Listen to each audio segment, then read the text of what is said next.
Hi, I'm Richard Burns, and thanks for coming to In the Flow, the channel for spiritual beings about spiritual beings. All of our episodes are embedded with transformational energy. Thus, as you watch, you can receive healing energy.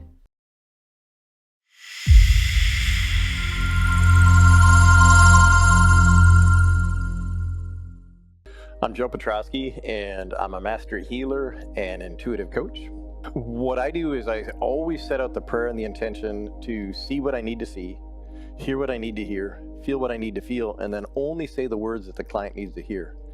And when I do that, what ends up happening is I start to be able to see and feel everything about the client. So when they come in and, for example, complain of a certain pain, or they want to work on their relationships, what it is I get to see the issues that have happened in their life that have sent them down the wrong path.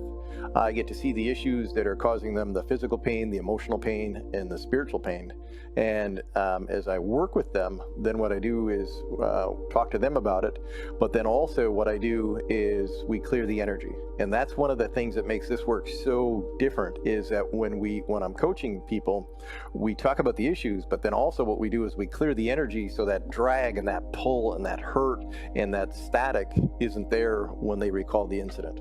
So originally I trained with a 35th generation Shaolin Master, a Chinese healer. And so in 1999, what had happened is I was actually sent home to die. The doctors had worked with me for over 6.5 years. For almost 2 of that, I was on oxygen, and they had nearly 1.5 inches worth of medical evidence proving that my body was killing itself. And so they knew that I had less than a year to live, that it would be a horrible process, and that I would probably end up taking my own life because it would be so bad. And they told me I had to come to peace with that. And I'm not sure how one is supposed to come to peace with dying or killing themselves.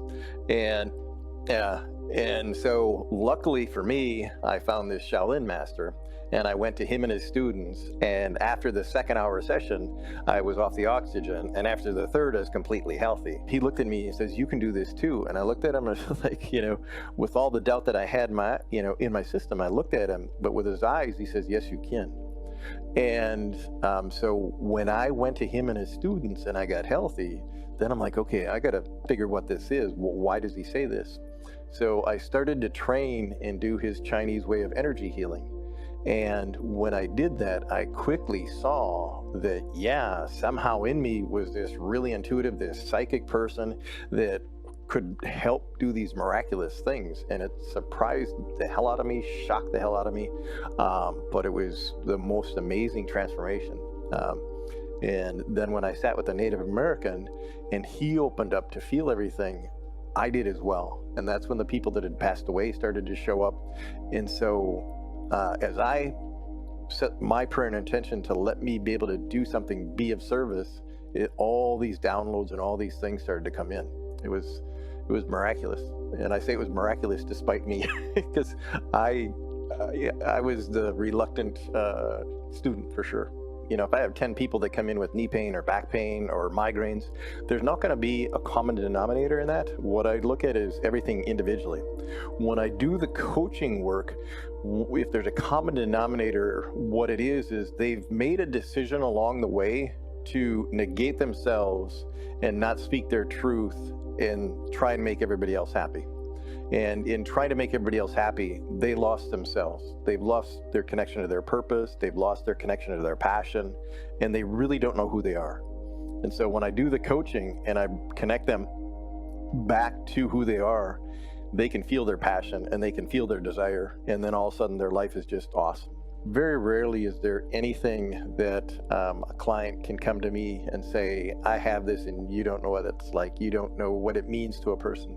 I've gone through so much stuff. My medical chart's so damn thick. The psychological chart, was so thick. I've gone through so many things that it raised my level of compassion. And when I see people, that's what I come with, I come with simple love and no judgment. And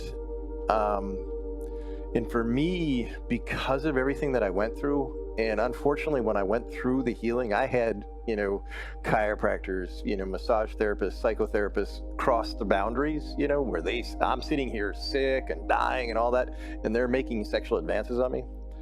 And so when that happened, it's something where that kind of stuff is ingrained in me. And so I have a level of compassion that has just made my ethics really strong. And I know how vulnerable people are. And so I just try and bring that to people, because I know when you're that sick and when you're told you're dying, or when you're dealing with emotional shit, that you've tried everything in a freaking bag, a toolbox, and you're still stuck, to be able to come there with, the support and the passion, and then also, pulling no punches respectfully, to be able to help them to get better.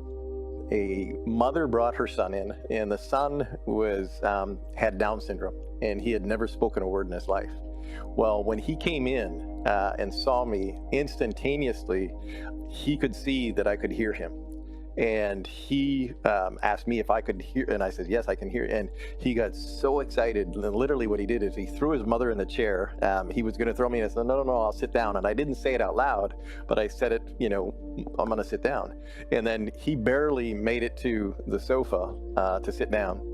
And for an hour and 45 minutes, he talked as fast as he possibly could, with never audibly saying a word. He never spoke a word in his life, but he talked about his mother, his second mother, 3 of his caregivers, and his sister, and talked about all of these different, very specific events that I had no idea. Because like I said, I just met him a few minutes ago, and the mother just told me the illness that she was bringing him for.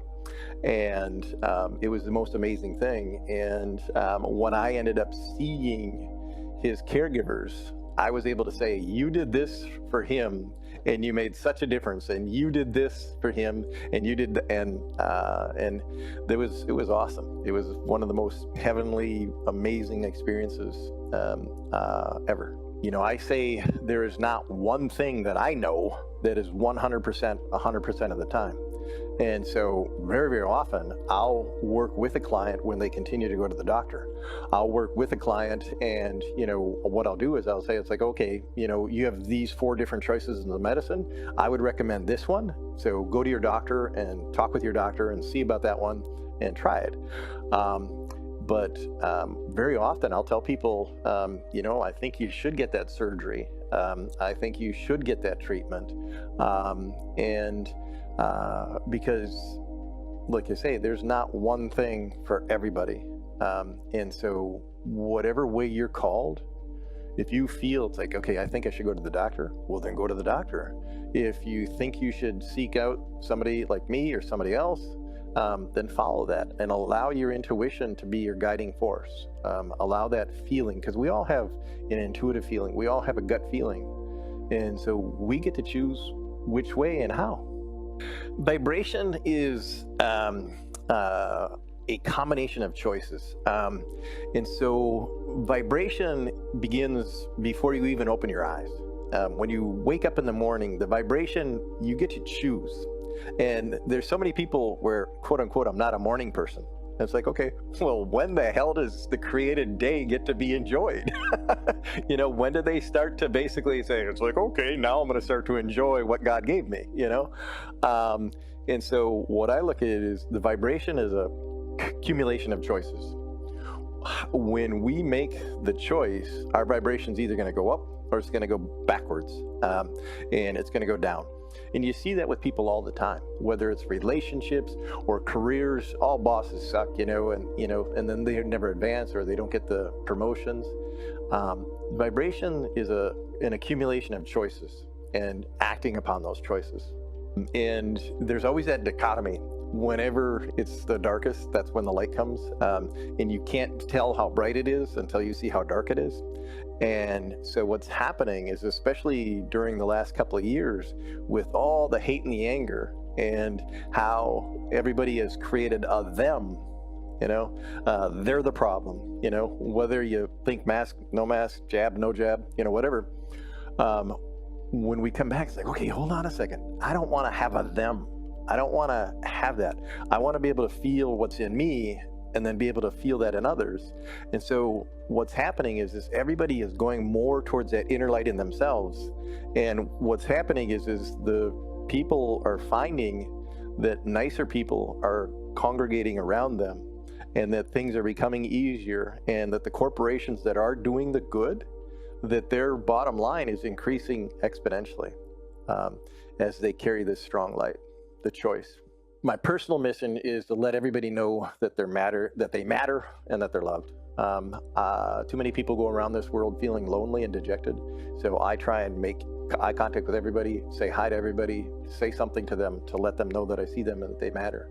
And then professionally, my mission is to be able to see that energy healing is brought to the world so that people can really understand the possibilities of it, and that if they use it in their everyday life and everyday world, it can shift everything, because everything is energy. And if we allow that extra part to come into us and our lives and our careers and our relationships, everything can get better. Because when you involved energy, whether you call it God, source, creator, when you involve energy, it brings that essence and that source into everything, the relationship, your career, whatever it is, and it all gets better. It's all awesome.